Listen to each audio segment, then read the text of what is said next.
ఇప్పుడు చెప్పండి, ప్రార్థన అనేది దేవునితో మధురమైన సంభాషణ, దేవునితో గడుపుట, దేవునితో సమయము వ్యవహరించుట, దేవునితో నడుచుట, దేవునితో మాట్లాడుట, దేవుణ్ణి తలంచుట, తలపోయుట, ప్రస్తుతించుట, ప్రశంసించుట, దేవునిలో పరవశించుట, ఆనందించుట, ఇదంతా కూడా ప్రార్థనలో భాగమే.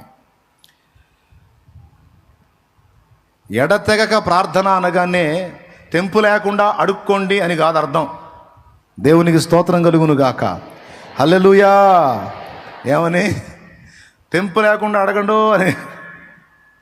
ఎడతెగక ప్రార్థన చేయండి అంటే ఎడతెగక ఆయనతో మనస్సు కలిసి ఉండండి, ఆయన సన్నిధిని అపేక్షించండి. కూర్చున్నా, లేచినా, నిద్రకు ఉపక్రమించిన, నిద్రలో ఉన్న, నిద్ర లేచిన, పని చేస్తున్నా, ఏం చేస్తున్నా